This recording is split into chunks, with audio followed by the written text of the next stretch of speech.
Hello, everybody, and welcome to our webinar for the Minority Business Assistance Center dealing with building your construction business. I'm Sharon Francis, and I'm a business advisor for the MBAT. On behalf of our director, Jesse Mark, want to welcome you all and thank you for joining us for today's presentation. We do have with us a very distinguished panel. We have Ginger Cunningham, who is the president and CEO of Ginger Cunningham and Associates. We have Clarence Simmons, who is the president of Simco Construction. We have Mr. Joe Armstrong, who is the vice president of lending for ECDI, and also Mr. Jonathan Dawkins, who is with Turner Construction. So they're going to be sharing their information, expertise, and some guidance, and also, any opportunities perhaps for you as construction-related business owners that may be of interest to you, because there's obviously a lot of construction that's going on in the area, in the Columbus area, and Franklin County, and even the surrounding counties. I know you all heard about Intel and their plans. So there's opportunities, and we want to make sure that our businesses, our minority businesses, and get an opportunity to participate on these type of projects. So you'll be hearing the greatest and the latest, and so we're excited to have our panel today. We're going to lead off with Ginger Cunningham. Again, as I said, she is the CEO of Ginger Cunningham and Associates. She's the founder as well. Their mission is to increase the participation rate of minority and disadvantaged businesses and on major construction and transportation projects. Her organization was recognized nationally as the premier historically underserved business firm of the year by COMTA, which is the Conference for Minority Transportation Officials. For her passion, knowledge, support, and revenue, her company has provided numerous subcontractors, primes, and agencies. We want to welcome Ginger. She'll tell you, I'm sure, more about what she does and what is the latest on the construction front. Ginger? Thank you, Sharon. It is an honor and a pleasure to be a part of this panel this morning. I am really excited to be amongst such distinguished individuals on the panel. Some have been very instrumental in helping support me and my company's growth throughout the years of business. Well, let me talk about my company. My company is in its 12th year. And the mission is improving diversity initiatives through mentorship. 14 years ago, I realized that I was going to be leaving the city of Columbus and retiring. And I realized that my retirement was only going to be able to take care of my living expenses. And so I decided to start looking at a business plan, because I needed some additional income to come in to support me for my survival. In looking at the business plan, I looked at my past career in the industry.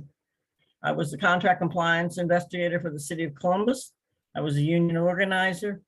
I was a community activist.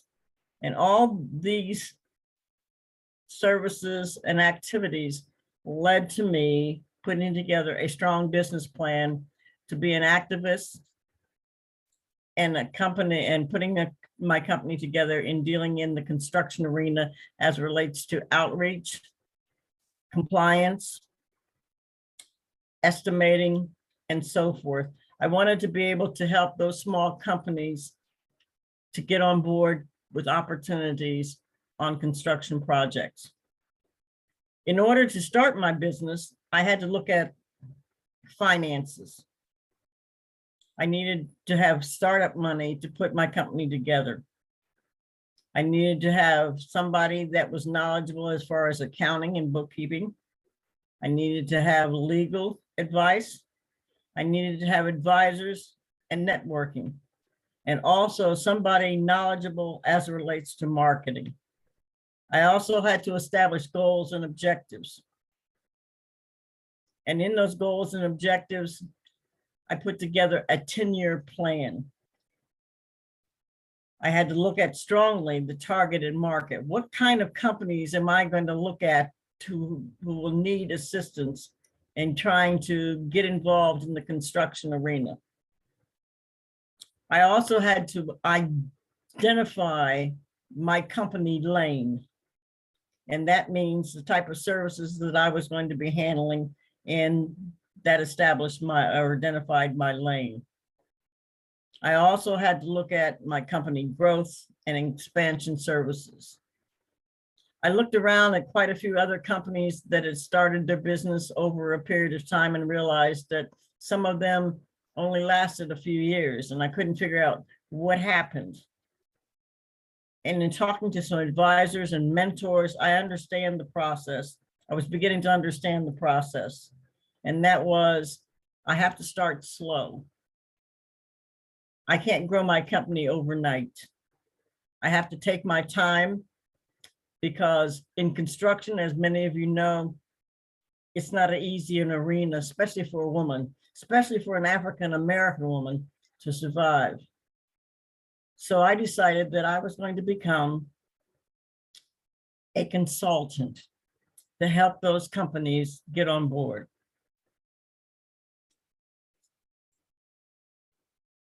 It has taken me now 12 years to get where I'm at. And I must advise you, it's been a major learning process. Every day that I get up, I realize that I've learned something, or I've been tested the day before. There are potholes all over the place.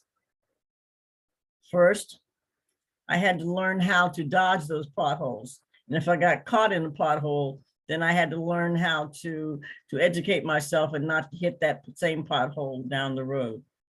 When I talk about potholes, I'm talking about identifying my company with major prime companies. They need to know that Ginger Cunningham and Associates is more than qualified to be a part of their team on projects.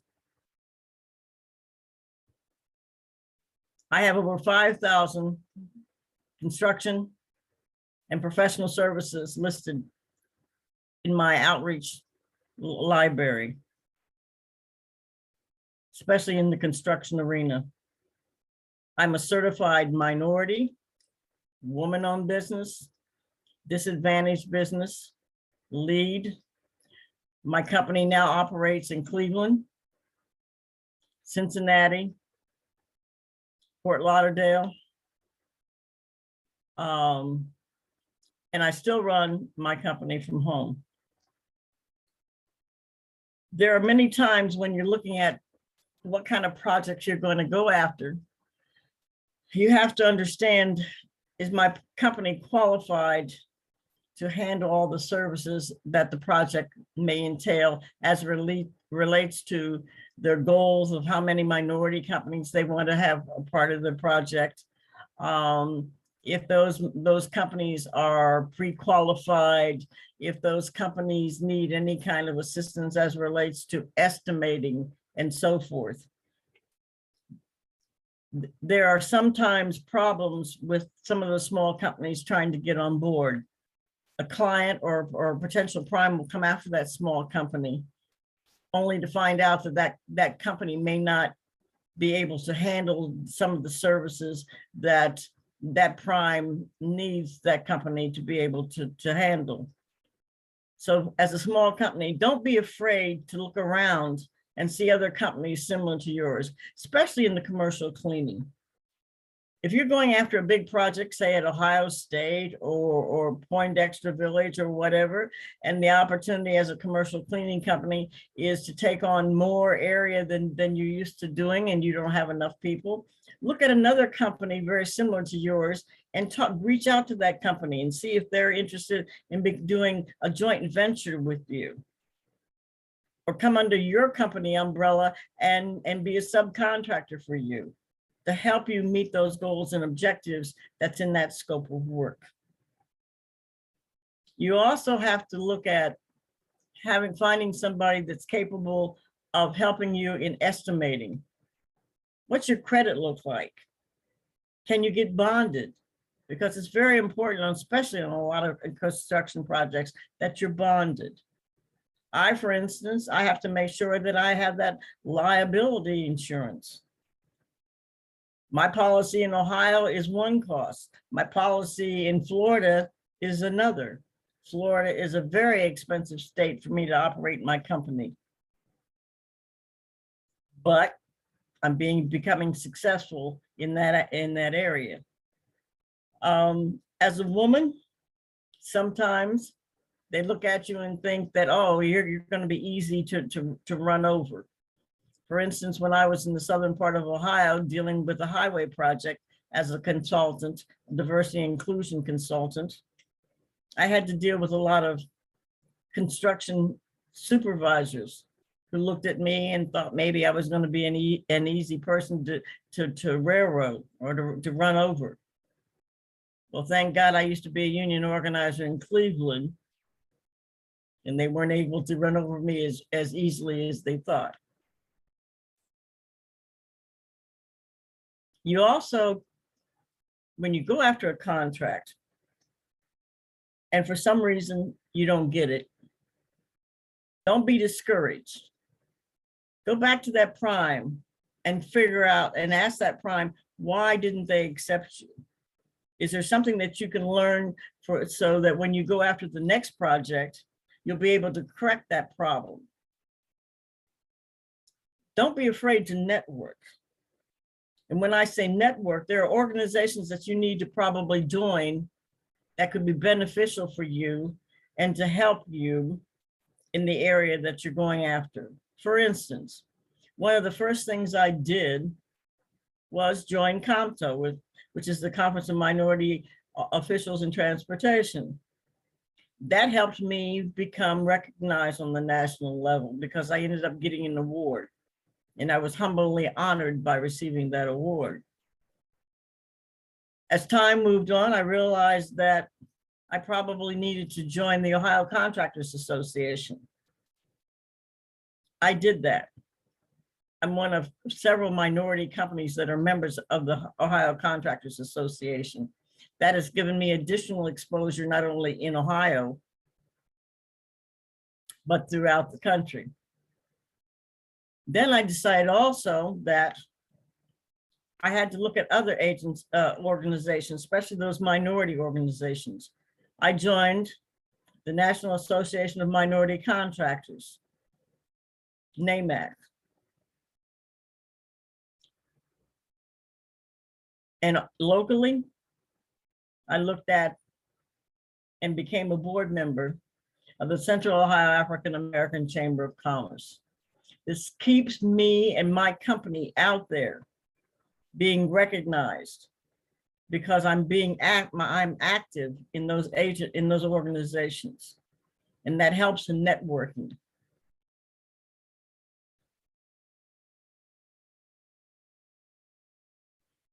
Don't be afraid of going after any project. Don't say, oh, I can't do that. You don't know what you can do until you go after it and try and see. There are quite a few construction projects coming down the road, one of which that I'm a part of, and I'll be talking more about this to you all down the road, and that is the Adam H. Crisis Center that's going to be built on the west side of Columbus. It's still in the designing and the early stages of developing that project plan. So when it gets to the point that all the players are in place, I will make sure that Sharon and them are aware, and we'll be coming out doing outreach to you.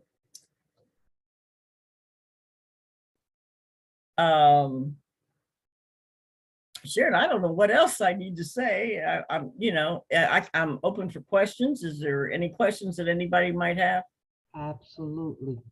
Oh, thank you, Ginger. I mean, as I told you, she is a wealth of experience and information, and this is a great lady to connect with, especially if you're trying to gain access to opportunities with major prime contractors and projects that are going on in the area. I see some of our people that are here on the in the room. Glad to see you, Alan, Crystal, Dino, and Rachel.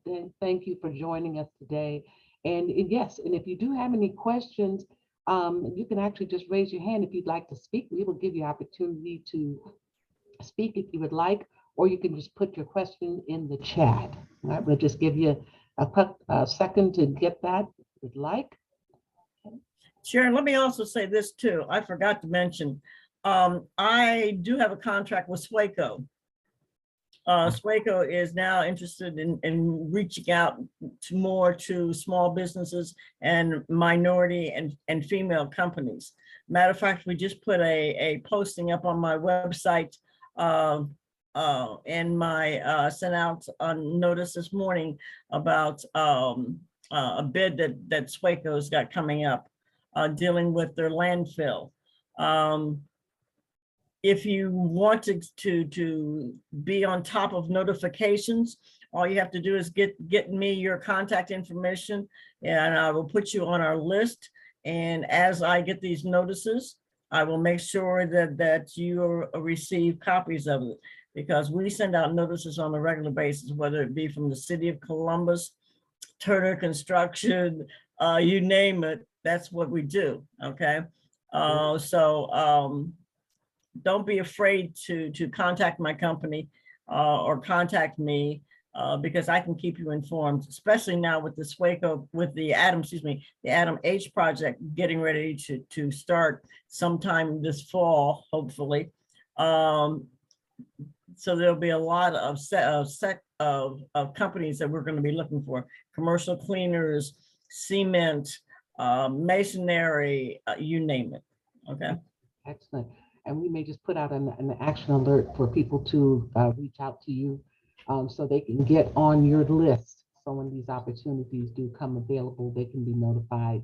And certainly we will, as the MBAC, any information that you share with us, we try to make sure we get it into the hands of those who need it. So, well, thank you. I didn't see any questions so far, but I know you have to run, but I do appreciate you taking the time to share with us. And we wish you safe travels to your next destination. Thank you. All right. My Thank pleasure. you. Bye-bye. Okay. Next, we have with us Clarence Simmons. Clarence is the owner of Simco Construction. He served previously as the executive director of the City County Holding Company, which was the development arm of the Affordable Housing Trust. He is responsible for managing and directing Mayor Michael Coleman's $25 million Home Again initiative, which was identifying and renovating vacant and blighted residential properties. He handled all project and construction management for the initiative. Clarence, we're glad that you are here. And I see there is, okay, there was a question, and I do want to respond to it. It says that, are there resources for private land developers in multifamily? So Ginger, I'm going to give you that question to you. And if you just want to speak to it real quick, and then we'll turn it over to Clarence. And she may have stepped away. If not, Alan, we'll make sure. Oh, Sharon, are you there? Sharon, I'm back because I was typing something. Oh, okay, no problem. What did you need? Yes, there was a question that says, are there resources for private land developers in multifamily? Are there what? Resources for private land developers, opportunities for private land developers in multifamily. I'm sure there are. If that individual will give me their contact information, I can research it for them and advise them, because I'm getting ready to put my email address on the chat, in the chat. Okay, great, thank you. And I actually do have it at the end as well. So if you didn't catch it, now you'll be able to catch it at the end of the presentation as well. All righty. Clarence, He's knowledgeable, so he may even be able to chime in on that question. So I'll turn it over to you, Clarence. Thank you again for joining us. I, I appreciate it. Hopefully everyone can hear me okay, Sharon. Yes. So Clarence Simmons, Simco Construction, we've been around for about 15 years. The theme I will say to everyone in regards to Simco is I stress diversity. Diversity is extremely important. It's not just skin color and such or whatever. So my background is extremely diverse. Grew up inner city Cleveland, went to Ohio State, graduated with a degree in criminal justice, and I was going to go to law school. From there, I turned around, started working for a mortgage bank, and I started understanding how to put together investment properties and such, whatever, how to put together residential properties. And it was extremely eye-opening for me. I then started, I guess you can say, buying and fixing up properties on the side. So I became a landlord, had about 15 properties or so. And then met my wife, who at the time was a real estate attorney, and we started doing more things. After that, I was not content with the bank. So I was at JP Morgan Chase and reached out to my sister, told her to do something else. She suggested I go work for interview with some folks with a nonprofit account. Was called the Affordable Housing Trust. Is a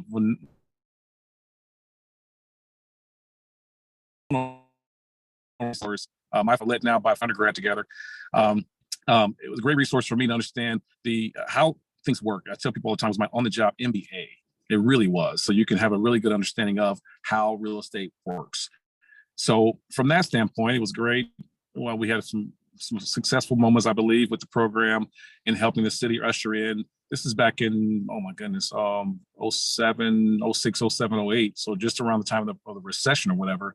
So I talk about diversity because, again, for me, I have a very different background, but that shouldn't stop you from doing what you want to do. Anymore, I look for diverse people that have a wide array of background.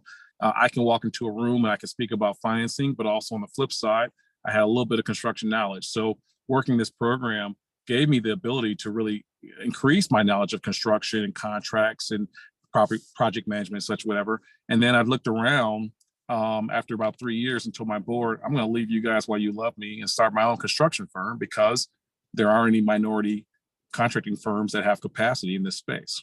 Now, of course, there's firms that have great capacity, such whatever, but for what we were doing, rehabbing and building new residential properties in the central city, there was a lack of. So therefore, Simco Construction, because I had the ability to speak policy and also application, I quickly jumped into a few contracts with Nationwide Children's Hospital, the Columbus Urban League, and others. And it was great. We built a lot of properties and things or whatever. But again, my wife tells me every 4 years I get bored. So we then had the opportunity and the blessing to partner up with Smoot Construction to then take on some projects. And probably for about 6 years, we built over 400 units, multifamily units, and they showed me and mentored me through the way. So again, I'll go back to the point about diversity. It doesn't matter, if you don't have the degree you think you should be in or such or whatever. If you have the want to and you really want to focus in, you can do it. Simco now has been around for 15 years. We've taken on a diverse array of projects, and we've really grown a lot of different ways. We are a minority certified firm. Ginger hit it down on the head when she said networking is so important. Sharon Francis has been a friend, a peer, a mentor, and such whatever for probably 15 or so years in every deal possible. But with that being said, by having those contacts, that network and that resources, it's always great to be able to have someone in your corner you can call and say, what should I do here? What do you think here? That sounding board. So when I talk to I am a general contractor, young general contractors or whomever, and encourage them, I say to them, be diverse in what you do, your client base. Don't pigeonhole yourself, and don't let anyone pigeonhole you. What I failed to say, the ultimate goal for me in the very beginning was to really get into development. That was my background of putting together deals, whatever. But there was no one hiring minorities into the development space, quite frankly. And it's funny, I make this quote all the time. As of today, I believe there's only one or two that work for a blue chip development shop here in town. So with that being said, there's some obstacles, but there's also opportunity to create your own niche. And now with this consciousness of the country, whatever, it's really important to make certain that we take full advantage of folks who have very much an open mind too. So with Simco Construction, again, we're our full service residential, commercial, multifamily, tenant improvement, but we're also moving now towards development. I've recently, is that 4 years? Well, my wife says I get bored, right? We recently moved into development, and I have a joint venture partnership with someone, Simmons Corporation. Simmons Corporation will be a full-scale development firm, and then Simco Construction will do all the construction for that firm. So again, it's a matter of taking advantage of the opportunities that are available, but at the same time, do not be limited by whatever you believe or perceive by some as your lack of. There are folks who may say, you've never done this before, never done that before. There's a lot of things we haven't done before, but as Ginger mentioned, if you have the credit wherewithal, if you have the ability, if you have the, the mentors and such, whatever, you're building your kitchen cabinet, you can get there and you can do some great things or whatever. And once you've built 120 units or such or whatever, you start to understand how it goes about. Now, again, I'll go back to, I have a phenomenal mentor in Smoot Construction. They literally brought me along for 5 years or so or whatever, and just showed me the way. And I'll have to always give credit to Mr. Smoot, Lewis Smoot Sr. I asked him, I said, why are you doing this for me? I really appreciate it, but I have to ask the question, why? Nothing in life is free. He said, Clarence, someone did it for us. And the only thing that we ask of you is that you do it for someone else. So that spirit lives within me. So therefore, that's why I love to participate in things like this or anything I can do to make sure and give back to others, because it's so important that. So that's a little bit about Simco, what we do. Again, I kind of affectionately call our tag your community builder, because we do a lot of things in the community. And we're in the community. One of the projects that we're taking on right now is Linden. There's a great need in Linden right now, and we have a lot of projects going on right now on the residential side, but also there's an opportunity on the community side, where I again, just my 2 cents, I'm a firm believer that we can show leadership by encouraging some of the younger folks within the community. So we've established a couple scholarships for Linden seniors, that we're calling them Lindies, for Linden seniors that are going to an HBCU or going to the Ohio State, that are going to specialize in urban planning or real estate and such, whatever. There'll be scholarships there. We're making a $10,000 commitment over 5 years. And then from there, my hope is that they can then in turn come back and work with us. We've just also started a minority intern initiative program. So with that being said, we're going to collaborate with 5 other firms. And basically, it's like an incubator, and they can rotate every 3 weeks and work for a different firm. So therefore, they can be exposed to more aspects of real estate and such. So therefore, it is truly, truly my mission to try and encourage more folks to, especially folks who look like me, to make sure that they have those opportunities to see. There's a lot of smart people here and such. So again, when I go back to my theme about diversity, it's not just diversity in who we are, make up a little bit our background as well. But then don't be afraid to reach out to maybe some folks who don't look like you or whatever, or older or whatever, Sometimes we put up those barriers ourselves, and we don't have to. I tell people all the time, some of the greatest mentors I've ever had were old white men. And they're still my mentors to this day. But because for me, black, white, blue, purple, it's about conscious, God-fearing people. So at the end of the day, when I can find that, great, and they're going to show me true love, it works out phenomenal, So, but with that being said, as you master one component, you have to keep on continue to make sure that you are better. 5 to 10 years ago, I couldn't build 25 homes or whatever case may be, but I just stuck in there, hung in there, whatever, and I was committed to. When a lot of my friends first found out I was going to turn around and be a contractor or a builder, they were like, "You doing what?" And I told them, at the end of the day, I'm a businessman. Please don't pigeonhole me. So with that being said, have outside interests, continue to learn and grow. It's a huge world there, and so many positive endeavors that are out there for all of us to learn and grow, whatever. It's there. But with that being said, use the resources and back. And speaking with, Director Francis and Director Jesse, please reach out to those folks, because they have been phenomenal in my growth or whatever. And as far as if they don't know something, they know someone that does know. So just like Sharon, you mentioned about development and resources and such, whatever, I dabble a little bit, I know a little bit of whatever. I love to answer a couple questions if I can, but if I don't, I love to push folks in different resources. And then from there, there's a lot of emerging organizations that are opening up to help with. There's the Collective CEO, which is a collection of all Black CEOs, here in Columbus, whatever, and they get together and network and talk about opportunities, you know. Sometimes, you know, there's all types of, you know, again, African American Leadership Academy. One big one that's coming around is Project REAP. Project REAP is designed for minorities to get into commercial real estate, was brought to Columbus 7 years ago. And now Aldo Beatty III is helping to usher that in or whatever. And it's $850. You have I think you have a membership to REAP, which is a national organization, also to Urban Land Institute or ULI. And then from there, the networking opportunities and the resources are countless or whatever, you know? So this is a type of organization that puts Columbus on the map. So now, a lot of you not, when you leave Columbus, Ohio, and you're in Atlanta, DC, New York, and you say you're a REAP graduate, it's like superstar status, because in those places or whatever, REAP is so difficult to get into. But once you've gone through REAP, it's almost like a vetting, a scrubbing, a certification that says you are, you know, you're legit, you're aspiring, you're moving forward, but you're running with a strong group of folks, whatever. So, Sherry, I'm not sure if there are any questions from or such, whatever, but. Yes, actually, we do have one of our clients, Alan Bean. He has put in the chat that he's new to development and he would like to see if you all can talk. He says he's a Buckeye too. So.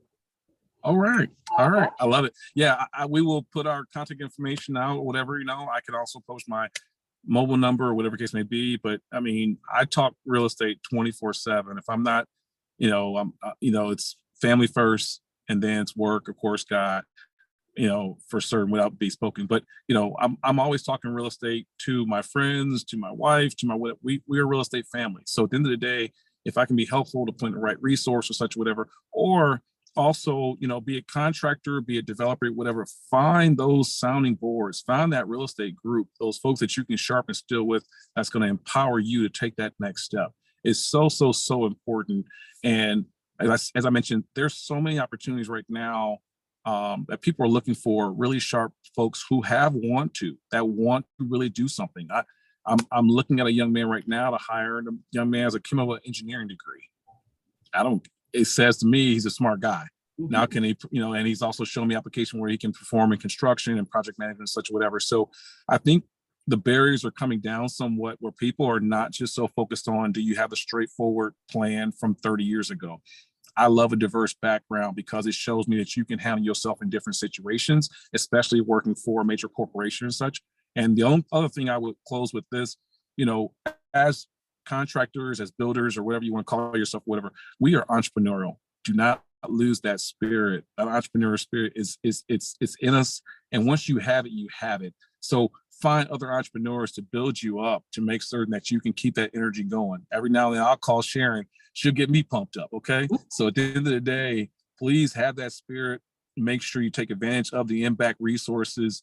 A phenomenal facility. You got a number of folks, Director Jesse, you have Director Carter, Melinda Carter over there. You have so many great folks that are in the mix.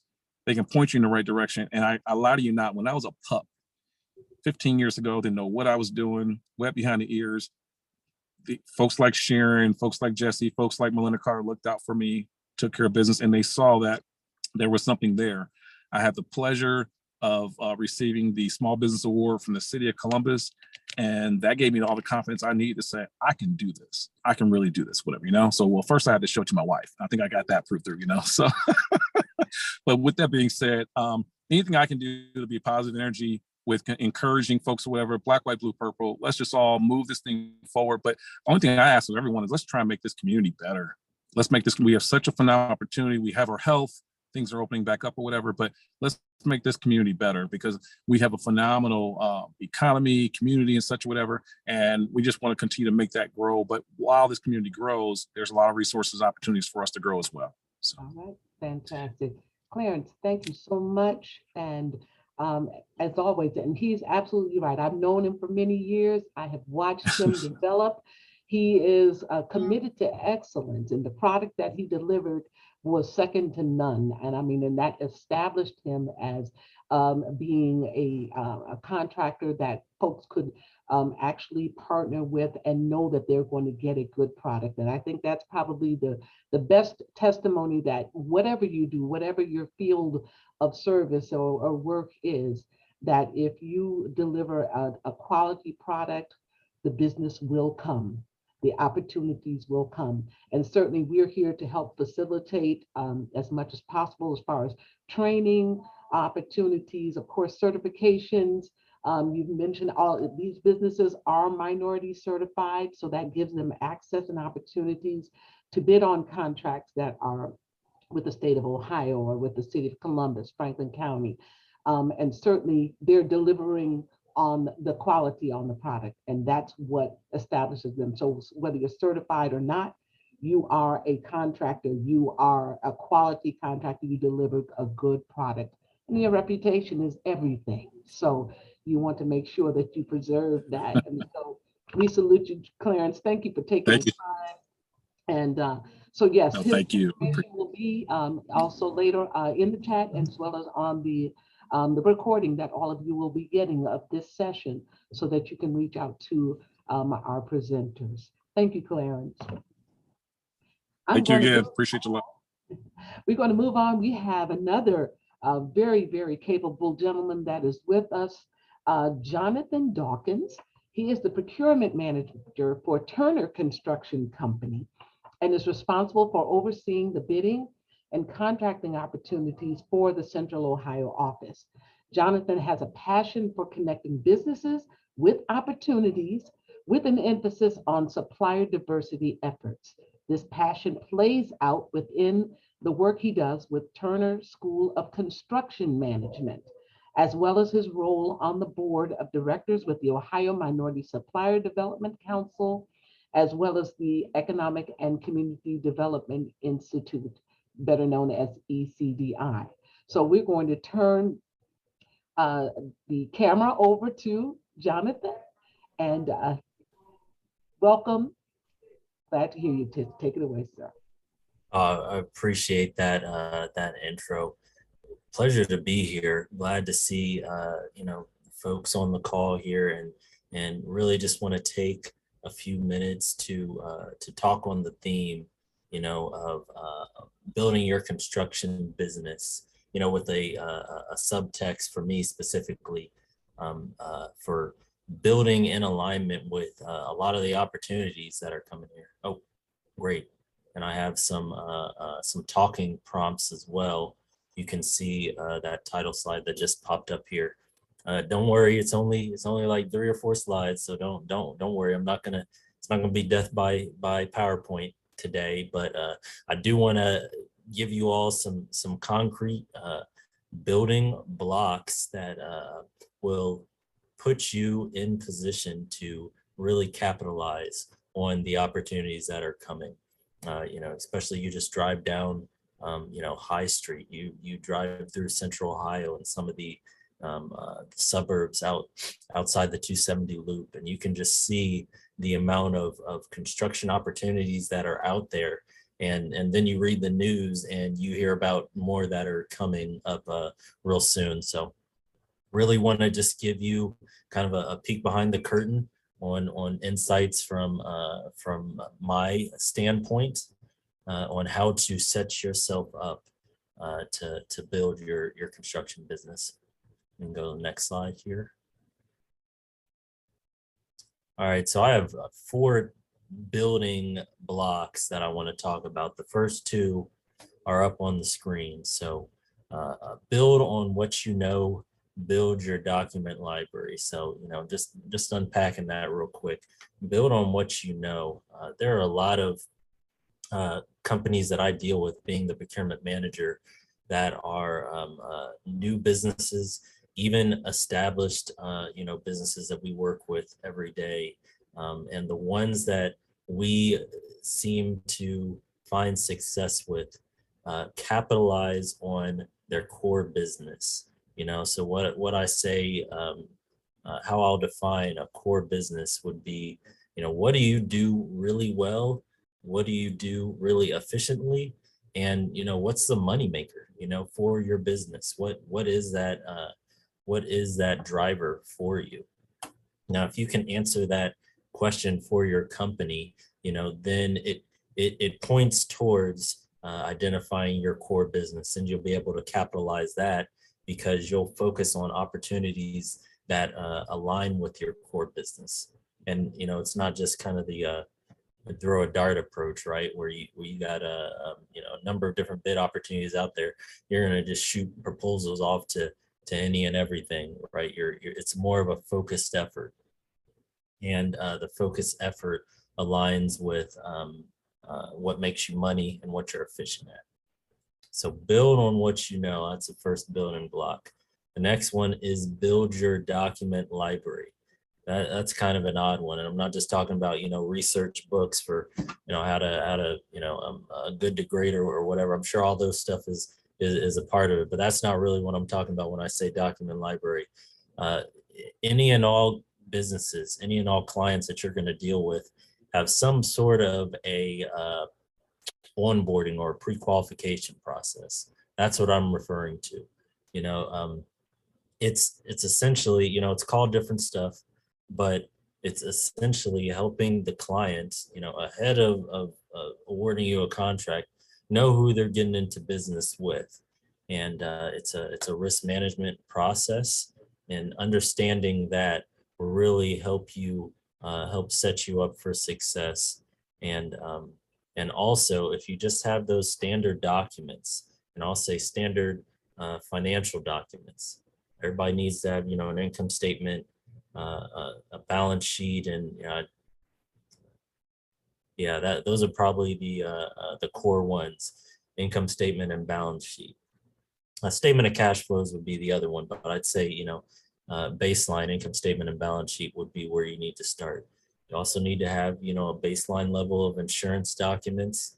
You need to have a capability statement just ready and ready to go. And you need to have good references. So I would say those would be the categories where you just have to have those documents ready to go. So when the opportunity comes around, you don't miss it. You're able to focus on the project specific deliverables, and all of the standard documents are already taken care of. So those are the first two. We can roll to the next slide now.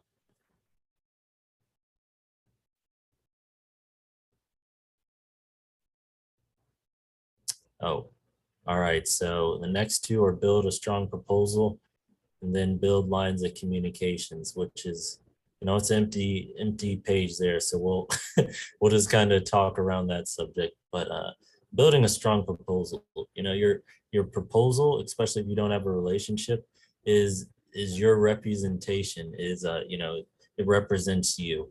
So you definitely want to focus on making sure it's complete.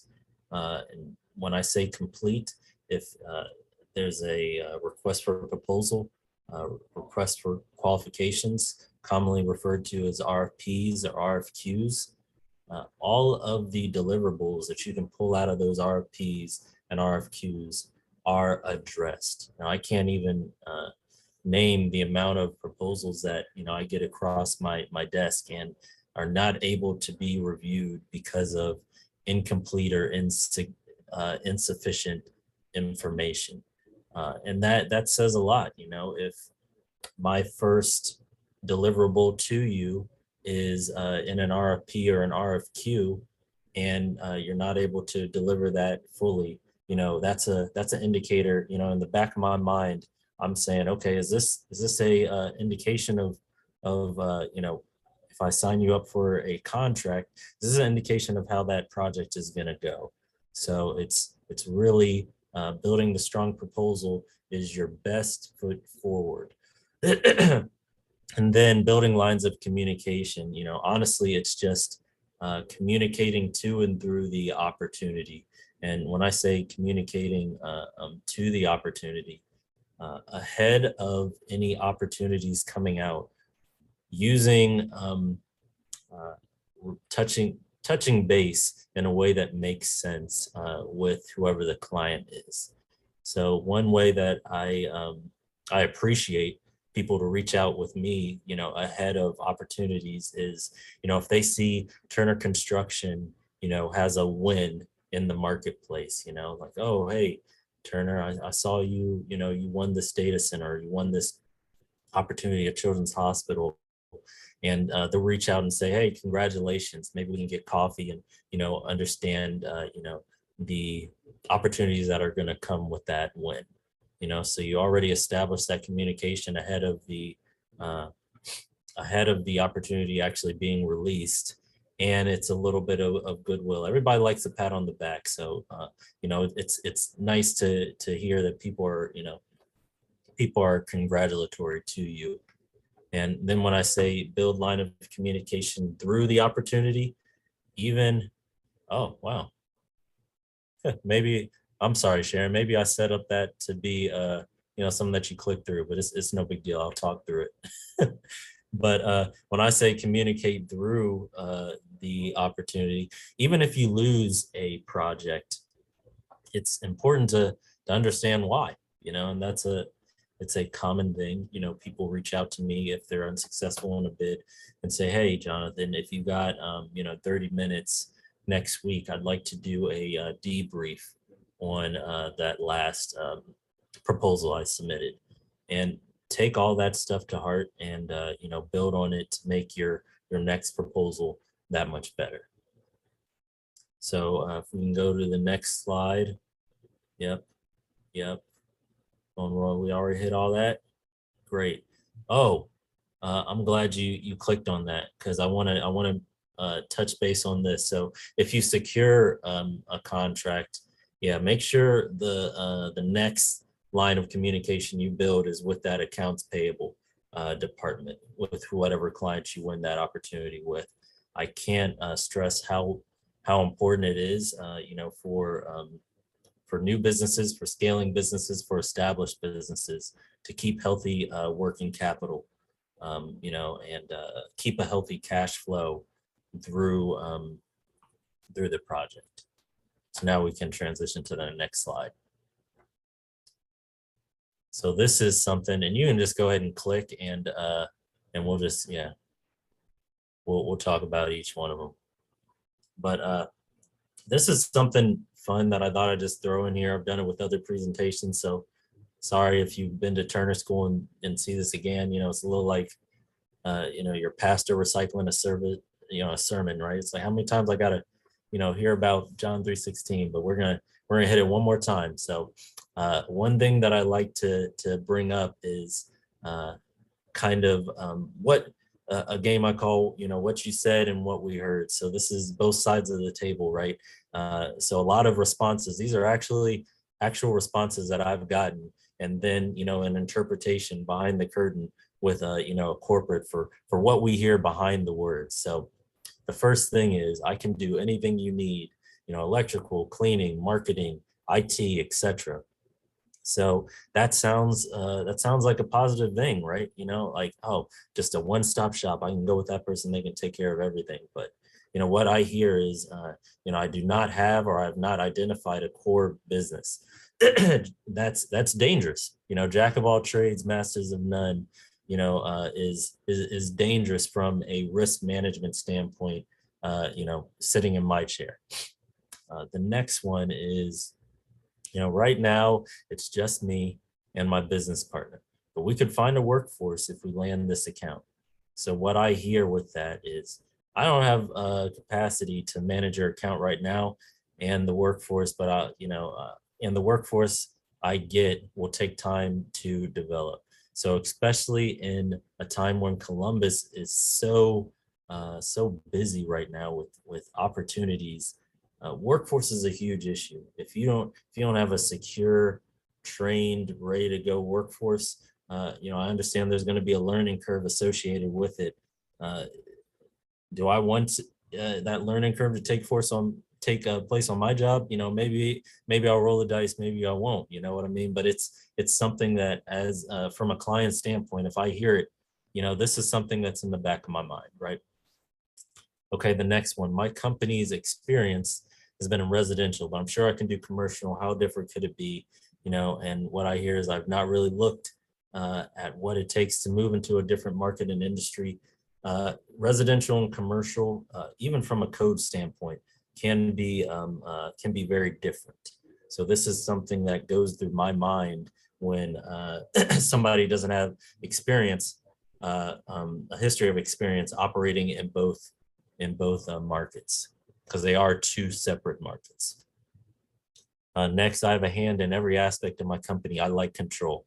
So what I hear is, you're probably missing that middle line of managers, which is tough because, especially for a scaling business, right in that middle, about to tip into a large business type of, you're in that growth mode.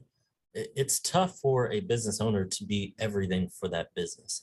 At some point, you can't be, the accountant and the project manager and the, estimator for the next opportunity. At some point you grow to the point where it's just too much to be able to handle that, well, all at once. And that's not a bad thing. That's actually positive. That's a sign of growth. But being able to transition that is terrific. So the last one that I'll touch on is, I know I just signed my contract. What are the payment terms?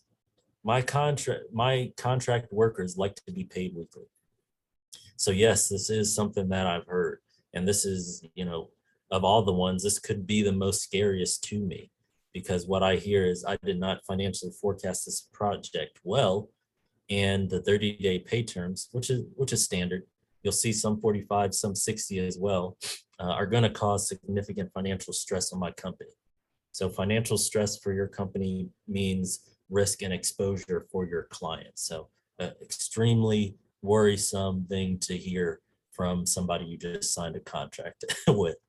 So, if we can transition to the next slide, which should just be questions. I hope I did okay with time there, but how to follow up. I know Jesse knows how to get a hold of me. Sharon knows how to get a hold of me. But if you want to email directly to me or my team and see it immediately, you can email the COL procurement at tcco.com, and we'll make sure to connect you with an opportunity or connect you with one of our partners like MBAC that can support you in wherever your business currently is. So Fantastic. That is great. Yeah. Thank you. Even as I previewed your slideshow, I was just like, yeah, this is good information. This is, and especially great. That, often there are these things that we state that we think are positive, but they end up sending the wrong message. So that's a good word. That's a good word. Listen, I do want to give our next panelist, our final panelist, an opportunity to speak. And so if you do have any questions, feel free to put them in the chat for Jonathan, I'm sorry. And we will make sure that we do address them before the end of our session today.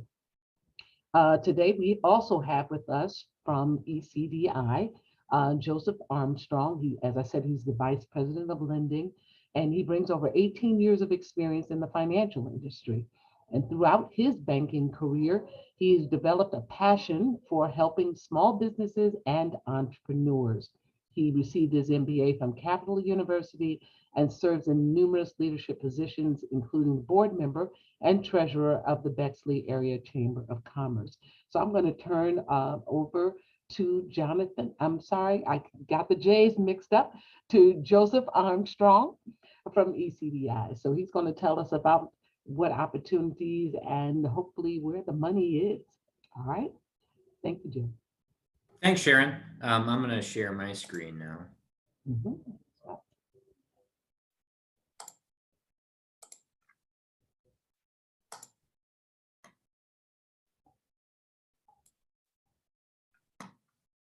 Okay, that everybody should see that now.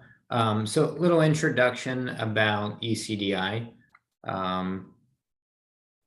And then, so I'll provide an introduction and then I'll get into some of our loan programs, which I am responsible for. So again, Sharon mentioned I'm the VP of lending for the organization. I joined ECDI almost 2 years ago now. So right as the pandemic took hold and everything shut down, but I come from a banking background, so have a good understanding of how or what the differences are between accessing capital at a banking institution, a traditional bank, and then access to capital through ECDI, which is much different. And as soon as I get back to my control screen, I'm gonna switch the slide here. So our mission at ECDI is investing in people to create measurable and enduring social and economic change. So again, we're not just a commercial lender. We're not just here for providing access to capital, but we fulfill our mission through offering access to capital, loan programs. We focus only on businesses. And a little bit about ECDI. We do offer training, coaching, again, access to capital. That's obviously the big thing for us. The training is primarily facilitated through our Women's Business Center. The WBCs are SBA or an SBA sponsored program. It just so happens in the state of Ohio, the Women's Business Centers are a part of ECDI. Don't let the name mislead you. The Women's Business Centers support all types of entrepreneurs, women-owned businesses, minority-owned businesses, so anything across the board. We are both a community development financial institution and an SBA microlender. We're actually the largest SBA microlender in the country, which says to everyone really that we do a lot of loans. So we have quite a bit of capital resources to provide lending to underserved, underbanked populations. A little background on the organization. It was founded by Ina Kinney, who is an immigrant from the former Soviet Union, and Steve Fireman, who was our president. Ina's our CEO. They've both been with the organization since its inception about 16 years ago. And since that time, we've supported a lot of businesses, entrepreneurs through our loan programs, but also again through the training and technical assistance that we provide. We have lending offices, a sales team, and technical assistants and business coaches through the Women's Business Center in Columbus, where we're headquartered, Cleveland, Cincinnati area, Akron, Toledo, Canton, and most recently in Portsmouth. The Portsmouth area covers a pretty big geographic area. That's most of the Appalachian counties in Ohio. So we can provide our resources throughout the state. And actually, we can provide resources in now some neighboring counties in Indiana, Kentucky, and West Virginia.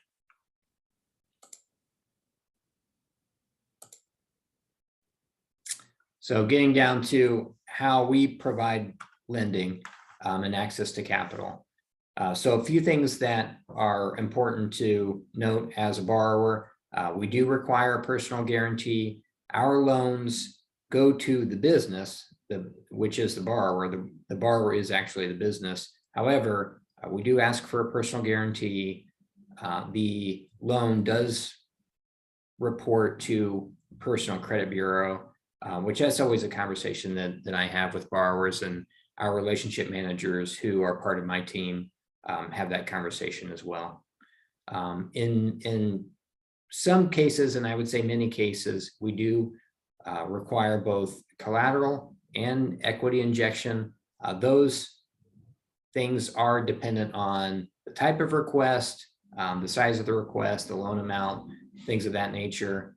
But again, we have individuals here at ECDI to have those conversations with our borrowers because they are unique to each situation. Occasionally, we will require training in order to become more loan ready. That could be related to establishing a business plan, developing financial projections, repairing credit blemishes, things of that nature. We do that in-house through the Women's Business Center, but we also partner with organizations like the NBAC, SBDC, SCORE, and even other third-party entities to provide training and technical assistance to help our borrowers become loan ready, whether they be construction in the construction industry or retail, service-based industries. So there are some restrictions as to how we lend money. It's really more based on us being an SBA lender. We don't currently lend to nonprofits, although that is changing a little bit. If the individual or the business has defaulted on a federal loan of some sort, that can be a big challenge. Typically in those situations, and actually I would say in those situations, entirely the debt that is owed, that's federally based, has to be paid off before we can proceed. If there are personal credit blemishes, criminal history, those are things that we try to work around and explain to the SBA the situation. So by no means, if there are, there's a default on a loan or there are criminal convictions, do we tell people no, or individuals no? That's not how we lend money. That's not the segment of the population that we serve. That wouldn't be providing very good service, in my opinion. And, we do look at that. We do try to work around those items. So we're much more flexible in that regard than what a traditional bank would be. We have a couple different primary programs, which I'll discuss, and then I will also mention our more construction-related access to capital program. We are, again, a microlender. We're a very large microlender. That is our primary program. And I mentioned earlier that we're the largest microlender in the country. And that's a recent development. A lot of that was related to our response and support of business owners because of the pandemic. The microloan program does allow for financing up to $75,000 for startups. We do lend up to $500,000, although loan amounts over $250,000 get, a bit more scrutiny. There are some more equity injection requirements and things like that. Those are typically for, pretty well-established businesses. We're flexible on personal credit score. We do like to see that the score is higher than 590, but we have supported individual business owners that have had scores less than that. So again, it's not one thing or the other that means that that you don't qualify for one of our programs. And we always try to, if we can't do something now on the lending side of things, then we'll point a business owner to the Women's Business Center to help with repairing credit, those types of things. Our loan terms vary. It's based on the size of the project, the scope of the project, if there's equipment, construction, things like that. But we typically go up to 10 years depending upon the project scope. There aren't any prepayment penalties on our loans, which is important in that if one of our missions or purposes is to help entrepreneurs that are underbanked, underserved become bankable. If you have the opportunity to refinance your loan with ECDI and get more favorable terms or a better interest rate through a banking institution, then that is a goal. Typically, banks will offer lesser rates because they borrow money more cheaply. They have more capital to lend out as a whole, but their requirements are more stringent. So we try to help our clients get to that point. As of today, we only offer fixed interest rates, which is helpful in that you can plan around are planned for a cash flow. Rates not, the loan payment doesn't change. We're not offering a variable interest rate. We have pretty set and standard closing costs. Our closing costs do get paid by loan proceeds. So in many cases, you don't have to worry about bringing any money out of pocket. I say that because there are equity injection requirements. That's money that comes from the business that gets put towards the project. We also offer a community advantage loan. We're a community advantage lender. That is an SBA guaranteed loan program. So there are some more stringent eligibility requirements because it is an SBA guaranteed program. Through that program, we can offer loans up to $250,000. There is a qualifying small business score, but in many cases, if there's, the business has been established, there's some credit history, that's not an issue. The score, the qualifying score is less than what the score would be needed at or through a bank for a similar type of SBA loan.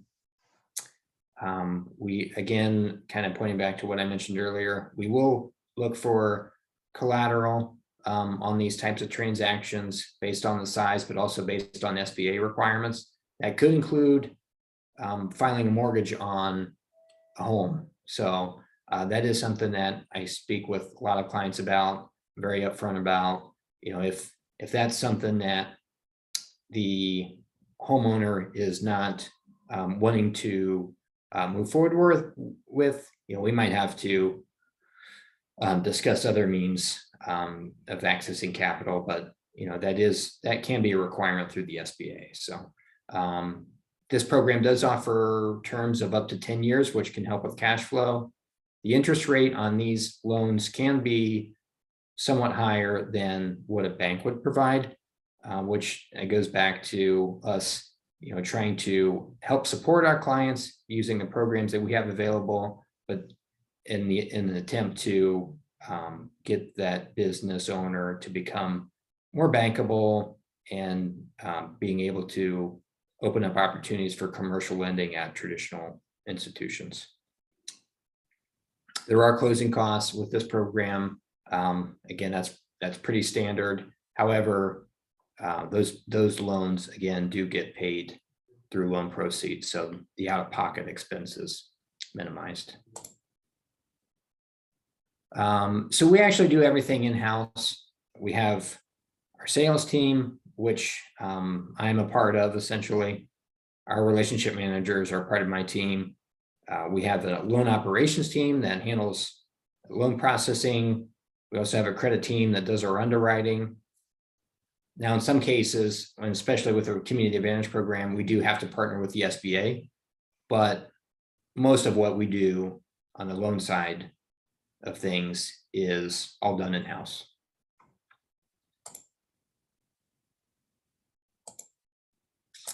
I do want to put a little focus on our mobility loan or capital for construction loan.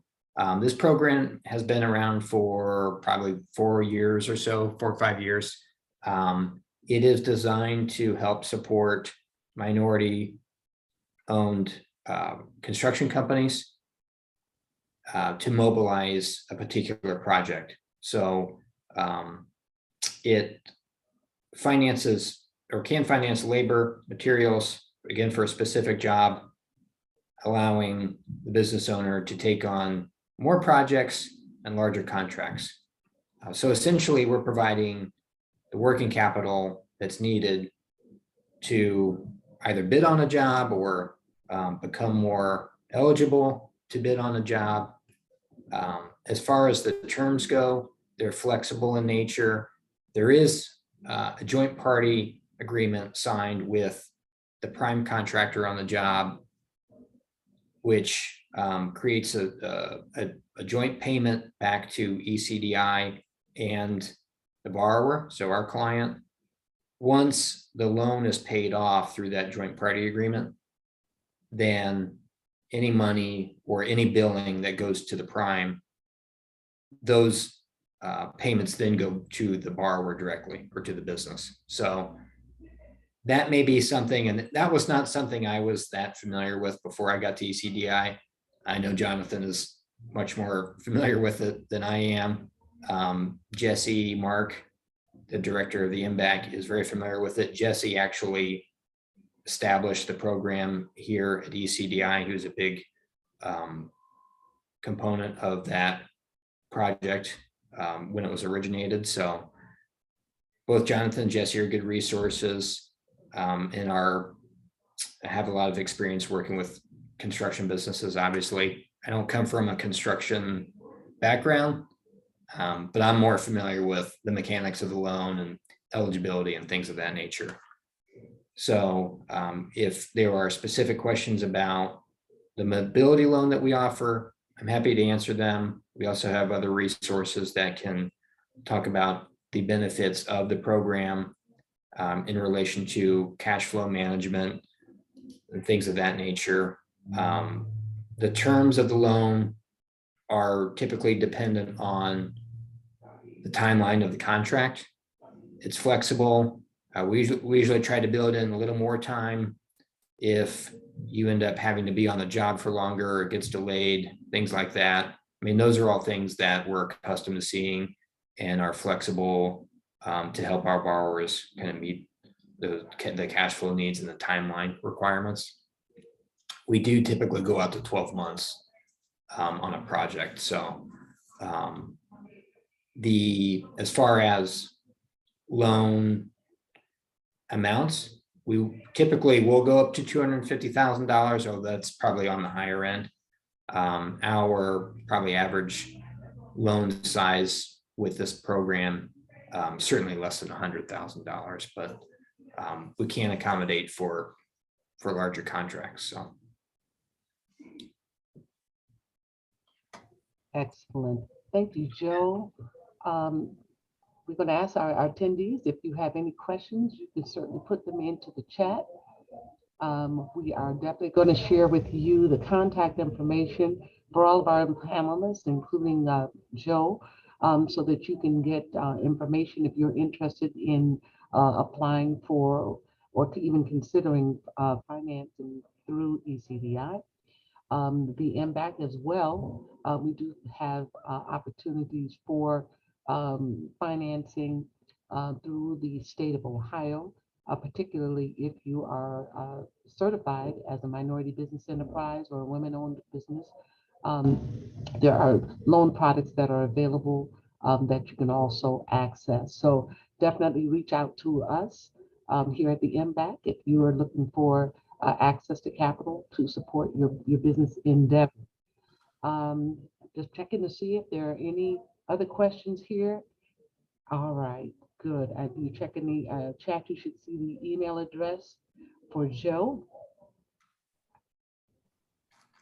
And let me actually just put up my screen here because I think I have that so that everyone that's even watching the video of this session, you can reach out to our panelists, Ginger Cunningham, also Clarence Simmons of Simco Construction, Jonathan Dawkins, Turner Construction Company, and you just heard from Joe Armstrong of ECDI. Thank you, everybody, for taking time out of your schedules to be with us.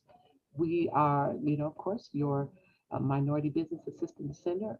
And this is our goal, to be able to provide you quality training opportunities and networking resources so that you can grow your business and that you can thrive. Have a great afternoon.